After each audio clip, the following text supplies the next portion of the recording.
Good morning, students.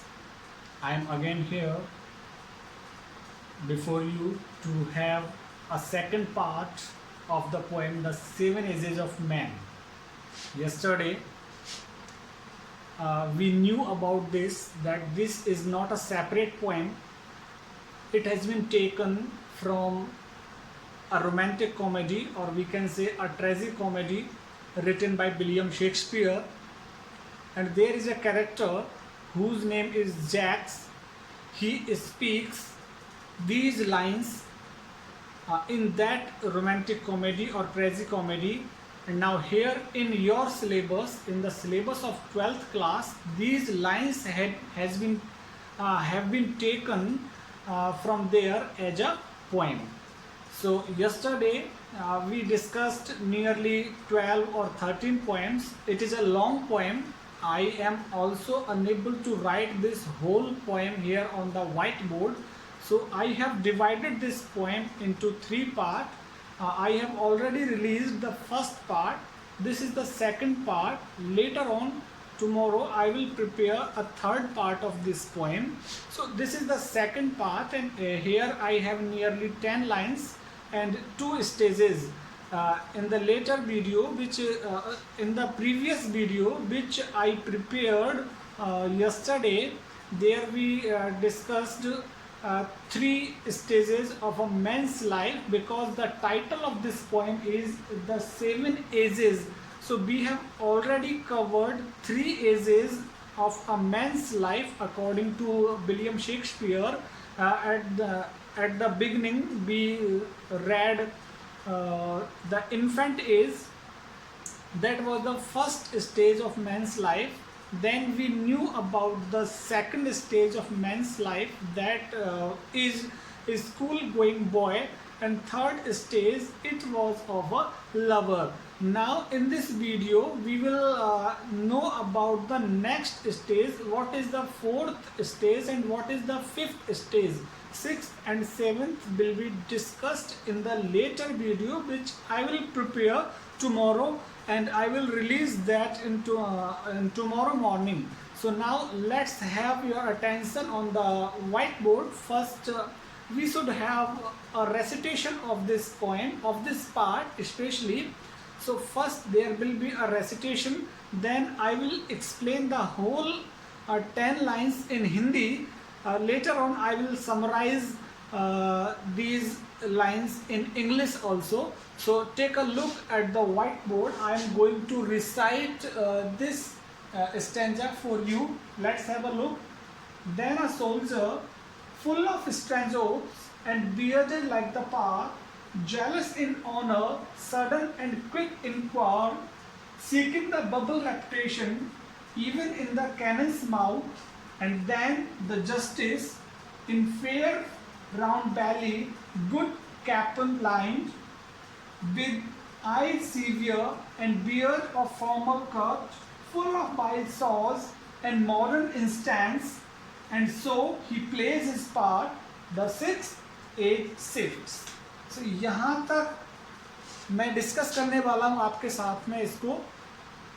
तो पहली 3 stages के बारे में आप लोग पहले ही जान चुके हैं. इन्फेंट, जब बच्चा 0 से और 5 वर्ष का होता है तो वो अपनी पालन पोषण करने वाली की बाहों में ही, क्योंकि वहाँ हेल्पलेस होता है बच्चा, असहाय होता है. किसी भी चीज़ को यदि वो मांगता है, अगर कोई दर्द भी होता है बच्चे को, तो वो कह कर के अपनी बात नहीं रख सकता, इसलिए वो रोता रहता है, शिकायत करता रहता है और उल्टियाँ करता रहता है at the age of infant. फिर हमने पढ़ा था स्कूल गोइंग बॉय, स्कूल जाता है बच्चा, मॉर्निंग फेस है उसका, शानदार चमकता हुआ चेहरा है, क्योंकि जो स्कूल गोइंग बॉय की अवस्था जिस उम्र पे होता है, उस टाइम बचपन बिल्कुल हमारा उत्साह से भरा हुआ होता है. जैसे सुबह का मौसम, सुबह जब रोशनी पड़ रही होती है 8 और 9 बजे की, तो एकदम उत्साहित सा लगता है मौसम, आकर्षक सा लगता है बिल्कुल. वैसे ही स्कूल जाने वाला बच्चा भी मॉर्निंग फेस लिए होता है, चमकदार चेहरा लिए होता है, लेकिन वो अपने सैचल, अपने बैग के साथ कैसे जाता है, अनविलिंगली, वो अनिच्छुक है वहाँ जाने को, लेकिन फिर भी बाध्य होकर के वो जाता है। और लाइक ए स्नेल, वहाँ कंपेयर किया है, उसकी तुलना कर दी है कि एक घोंगे के समान चलता जाता है धीमे धीमे, इच्छा नहीं है उसकी लेकिन पेरेंट्स के द्वारा भेजा जा रहा है, फिर वो जाता है। और तीसरी अवस्था आपने लवर की पढ़ी है, वहाँ पे लवर क्या करता है, अपनी प्रेमिका की सुंदरता, अपनी विलव्ड या मिस्ट्रेस हम कहें, उसकी सुंदरता में वो बैलेड, वोफुल बैलेड लिख रहा होता है, दर्द भरे गाने लिखता रहता है। और साइन लाइक फर्नेस, भट्टी के जैसे, जैसे गर्म भट्टी में से तपन निकलती रहती है, उसी प्रकार से वो अपनी आहें निकालता रहता है अपनी बिलव्ड की याद में। सो नाउ अब आगे मूव करते हैं हम और पढ़ते हैं देन अ सोल्जर, और फिर वो फोर्थ स्टेज में आ जाता है। फोर्थ स्टेज है मैन की क्या, सोल्जर, सिपाही बन जाता है। वो सिपाही की अवस्था से गुजर रहा होता है। और सिपाही देखो कैसा होता है, फुल ऑफ स्ट्रेंथ ओथ्स, भरा हुआ होता है वो, उसका हृदय, उसका मन, उसकी आत्मा भरी हुई होती है किससे, ऑफ स्ट्रेंज, अजीब और विचित्र प्रकार की ओथ्स, प्रतिज्ञाओं से, कसम से, अजीब सी कस्में खाता है, विचित्र सी कस्में खाता है, देशभक्ति की कस्में खाता है, देश पर कुर्बान होने की कस्में खाता है, अन्याय के प्रति लड़ने की कस्में खाता है। तो बिल्कुल एक विचित्र सी अजीब सी कस्में खाता रहता है, कुछ इस तरह इन कस्मों से भरा हुआ होता है वो। एंड बियर्डेड, और उसके दाढ़ी होती है, बियर्ड मीन्स दाढ़ी, बियर्डेड लाइक पार्ड। यहाँ पे फिर से सिमिली आ गया है, सिमिली, सिमिली क्या होता है, उपमा। मैंने आपको पहले बताया जहां पे भी लाइक और एज आ जाएगा और तुलना होगी लाइक और एज के साथ, जैसे ही तुलना होती है वहां पे सिमिली होता है, उपमा अलंकार। जैसे कि एक छोटा सा उदाहरण दे देता हूं मैं, मान के चलो एक क्रिकेट टीम है और उस क्रिकेट टीम में कोई मोहन है, Mohan plays like Sachin, Mohan plays like Sachin, Mohan Sachin के जैसा खेलता है। तो लाइक मोहन की तुलना यहाँ पे किससे हो रही है, सचिन से। तो दो अलग अलग चीजों की तुलना, दो अलग अलग चीजों की तुलना जब एक सेंटेंस के अंदर होने लगती है तो वहां पे सिमिली फिगर ऑफ स्पीच, उपमा अलंकार का प्रयोग होता है। वापस से आपको बता दूं, when two objects are compared in a sentence then that is the example of simile, figure of speech, जिसे हम कहते हैं अलंकार, उपमा अलंकार है यहाँ पर। तो यहाँ पे उसकी दाढ़ी किसके जैसी है, दाढ़ी, उसकी दाढ़ी होती है लाइक द पार्ड, जैसे पार्ड होता है, पार्ड यहाँ पे लेपर्ड, तेंदुआ, जैसे तेंदुआ होता है भूरे भूरे रंग का, सुनहरे रंग का, उसके जैसी दाढ़ी होती है किसकी, सिपाही की। तो सिपाही की दाढ़ी की यहाँ पे तुलना लेपर्ड के कलर से की गई है। जिस तरह से लेपर्ड होता है, लेपर्ड का कलर होता है भूरा भूरा सा, सुनहरा सा, उसी तरह से सोल्जर की जो बियर्ड होती है, दाढ़ी होती है, उसी कलर की होती है। जेलस इन ऑनर, और सिपाही की विशेषता क्या है, देखिए जेलस, वो ईर्ष्या करता है, किसके लिए, इन ऑनर, सम्मान को प्राप्त करने के लिए। कहने का मतलब यदि उसके किसी साथी को सम्मान मिल रहा होता है तो एक सिपाही दूसरे उसके दोस्त सिपाही के मन में ईर्ष्या हो जाती है कि ये सम्मान मुझे मिलना चाहिए, मैं ऐसा काम करता हूं कि मुझे ये सम्मान मिले, मैं अपनी प्राणों की बाजी लगाता हूं तो मुझे ये सम्मान मिलेगा। तो वो ऑनर को प्राप्त करने के लिए कैसा होता है, सिपाही जेलस होता है, ईर्ष्या करने वाला होता है सम्मान को लेकर के। Jealous in honour, sudden and quick in quarrel, और क्वेरल की जहां बात आती है, झगड़े की बात आती है, देश के लिए लड़ाई की बात आती है, अन्याय के प्रति लड़ाई की अचानक से कोई बात आती है तो कैसा होता है, क्विक, बहुत जल्दी से अन्याय के विरुद्ध लड़ने वाला, देश के विरुद्ध लड़ने वाला होता है सोल्जर। देश के लिए अपने प्राणों की बाजी लगा देने वाला होता है सोल्जर।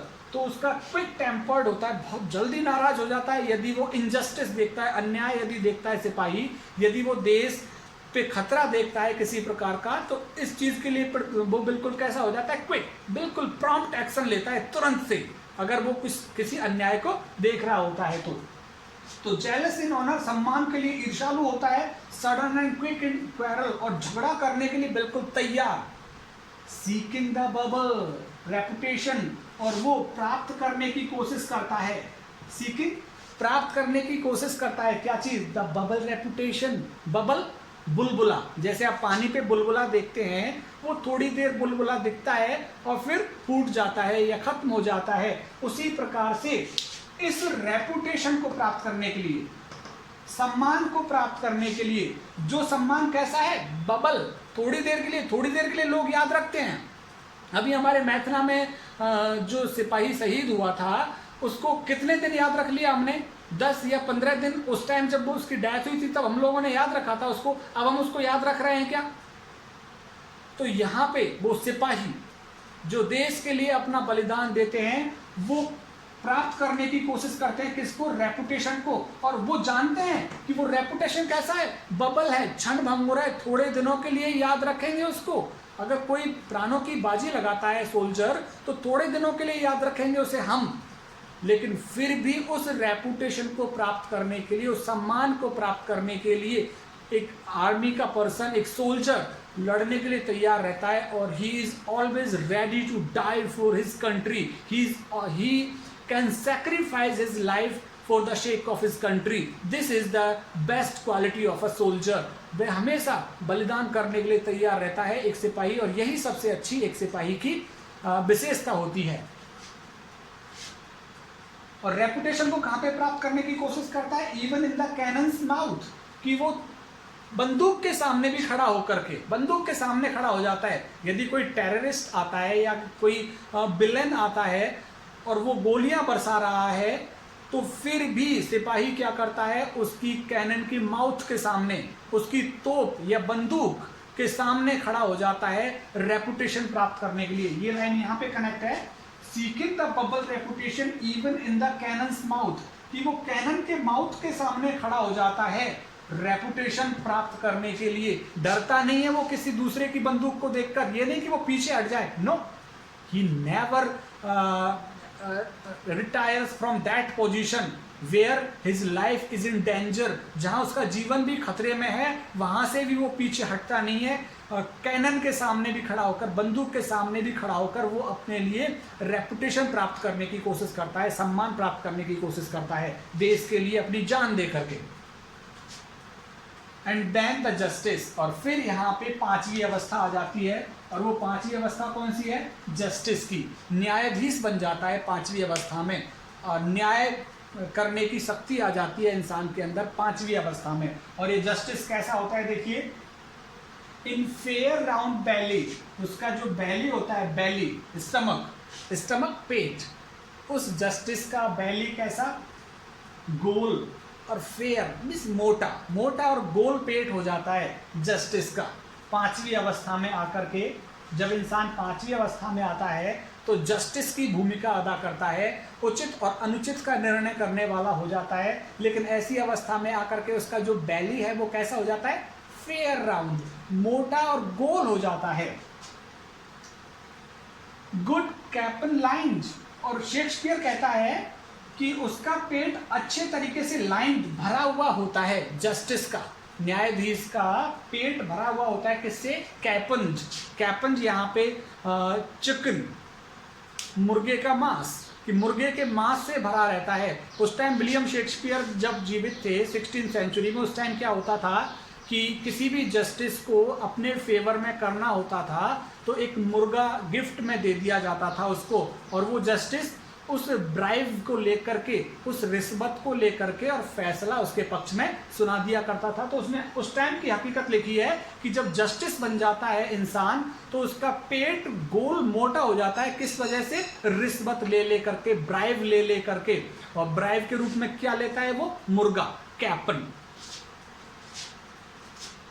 विद आईज सीवियर, उसकी आंखें बड़ी सख्त हो जाती हैं, आंखें सख्त कठोर आंखें हो जाती हैं जस्टिस की, अन्याय को पहचानने वाली या न्याय करने वाली आंखें हो जाती हैं। लेकिन यहाँ पे थोड़ा सा सटायर, व्यंग किया है विलियम शेक्सपियर ने कि वो ब्राइब, रिश्वत लेकर के उस टाइम पे जो जजेस थे, जस्टिसेस हुआ करते थे, वो ब्राइब लेकर के, ब्राइवरी लेकर के, रिश्वत लेकर के और काम किया करते थे।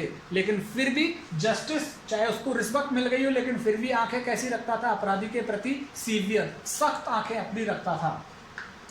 रखता है, कहकर चलते हैं हम, with I severe and beard of formal cut, और अपनी दाढ़ी को फॉर्मल कट करवा लेता है जस्टिस वाली अवस्था में आकर, मैजिस्ट्रेट वाली अवस्था में आकर के इंसान क्या करता है, अपनी दाढ़ी को formal cut according to his own profession, अपने पेशे के अनुसार बदल बदल कर, कभी किसी तरह की दाढ़ी, कभी किसी तरह की दाढ़ी, फॉर्मल कट उसमें करवाता रहता है दाढ़ी में। फुल ऑफ वाइज सॉज, और जस्टिस या मजिस्ट्रेट फुल ऑफ वाइज सॉज, बड़ी बुद्धिमत्तापूर्ण कहावतें, न्याय करते हुए बुद्धिमत्तापूर्ण कहावतें, सॉज मीन्स मैक्सिम्स, सेइंग्स, कहावतें, कहावतों का प्रयोग करता है, एंड मॉडर्न इंस्टेंस, और आधुनिक उदाहरण दृष्टांत भी देता है। पिछले जो न्याय होते हैं उन न्याय के आधार पर वो अपना दृष्टांत उठा करके देता है कि उस मामले में इस तरह का न्याय दिया गया था, उस मामले में इस तरह का न्याय दिया गया था। तो जस्टिस फेयर राउंड बैली वाला होता है, आंखें बड़ी सीवियर होती हैं उसकी, और उसका मस्तिष्क वाइज मैक्सिम्स से भरा हुआ होता है, बुद्धिमत्तापूर्ण कहावतें कहता रहता है, और मॉडर्न इंस्टेंस, आधुनिक उदाहरण भी देता रहता है। And so he plays his part, और इस तरह से वो अपना पार्ट अदा करता है। तो यहाँ पर हमने ये दोनों स्टेजेस पढ़ ली हैं। पहली स्टेज में हमने पढ़ा सोल्जर के बारे में, दूसरी स्टेज में हमने पढ़ा जस्टिस के बारे में। Now I am going to summarise these two stages in English. The fourth stage, that is of soldier, according to William Shakespeare. At the fourth stage, man enters at the stage of a soldier, and a soldier, he is always ready to die for the sake of country. He is always ready to sacrifice his life for the sake of country, because he never fears from cannon's mouth, and he never fears from his life's danger. For getting reputation or for getting honor, he can put his life in danger, but he wants, a soldier always wants reputation or always wants honor at his life's cost. Then there comes the stage of justice. Justice, this is the life, it is little bit criticized by William Shakespeare, and he puts a satire on the life of magistrate. He says that the belly of magistrate will always be round and fat because of the chicken or because of the meat. At that time it was in the fashion to give bribery or to provide bribe to get the favor of magistrate. So because of this reason, these magistrate or these judges are satirized here in these lines. But later on, William Shakespeare told that at the age of justice, or at the fifth stage, a justice eyes, they are severe, they can identify easily that who is a real culprit or who is the innocent, because his mind is filled with wise maxims, and he gives modern examples from previous from previous decisions which are given by the different justices. So this is the life of justice. In this way, in the fifth stage, a man enters in the life of a justice and he plays his part like this. तो ये मैंने इसका English summary कर दी है। अगर आपको ये अच्छा लग रहा है तो आप सब्सक्राइब जरूर करें, और ब्लू लिंक से इसे खोलेंगे आप चैनल को तो सब्सक्राइब वाला ऑप्शन रेड में नज़र आता है।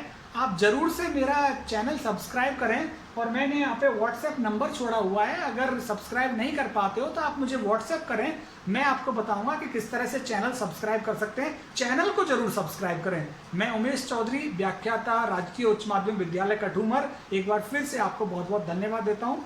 Thanks a lot.